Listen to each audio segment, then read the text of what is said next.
Frères et sœurs dans le Christ, Shalom. La foi vient de ce qu'on entend. Nous célébrons aujourd'hui le 32e dimanche du temps ordinaire A. Nous tendons petit à petit vers la fin de notre année liturgique.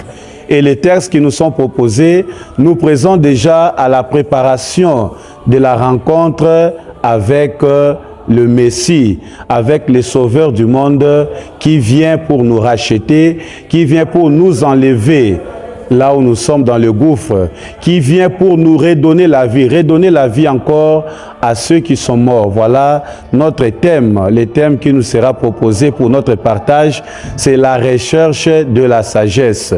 La sagesse comme capacité de prévoir, la prévoyance. Et la prévoyance, c'est cette capacité de voir avant, de précéder les événements. La première lecture nous invite à la quête permanente de la sagesse. Celui qui cherche la sagesse la trouvera. Celui qui cherche la sagesse deviendra sage. Et comment reconnaître un sage? Nous le disons déjà ici en Afrique, lorsqu'un vieillard meurt, c'est toute une bibliothèque qui est consumée, puisque le vieux représente donc la sagesse, l'incarnation de la sagesse, justement par son mode de vie, un mode de vie qui devient exemplaire. C'est ce que le pape François ne cesse de dire, avoir un mode de vie au goût de l'évangile. Celui qui mène une vie, une conduite conforme à l'évangile, à la parole de Dieu, celui-là est sage. La sagesse, ce n'est pas seulement beaucoup parler. La sagesse, ce n'est pas seulement être là où il y a les gens et montrer que j'ai le moyen, j'ai les possibilités. Surtout, la sagesse ne se résume pas seulement aux richesses matérielles. Mais la sagesse, c'est plus un don, une grâce de l'Esprit Saint. Et un sage est celui qui ne parle pas beaucoup.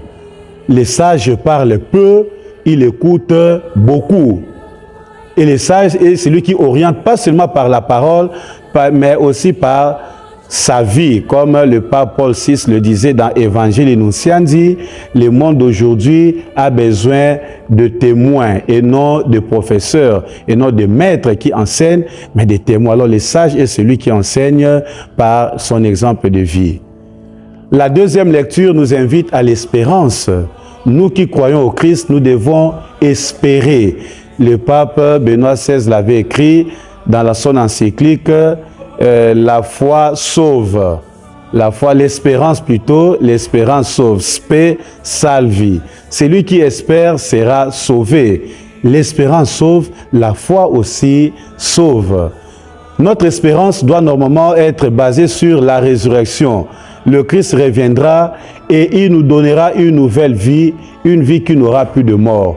Alors pour cela, nous ne devons pas hésiter, nous ne devons pas avoir peur de nous attacher au Christ, puisqu'il reviendra un jour pour nous racheter, pour nous sauver, pour que nous soyons là où il est. Dans l'Évangile, Jésus parle de la parabole des 10 vierges.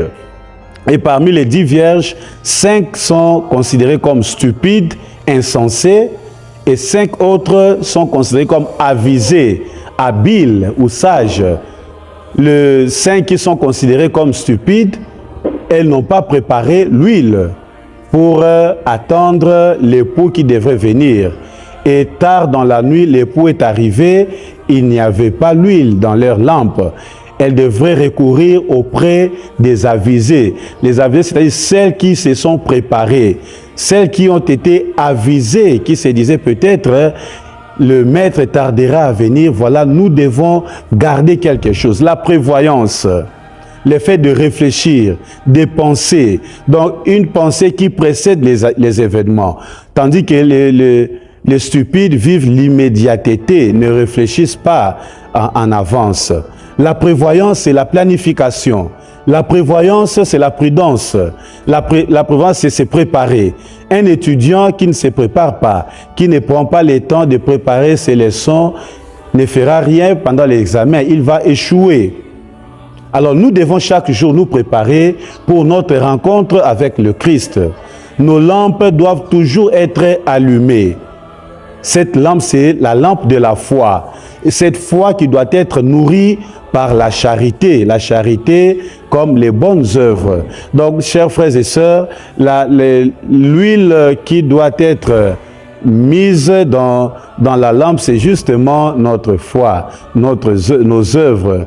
Comme Saint Jacques le dit, une foi sans les œuvres est une foi morte. Nous serons d'abord sauvés par notre foi. Et chacun de nous a reçu ces dons de la foi, ces dons, cette grâce de la foi, et nous devons la nourrir.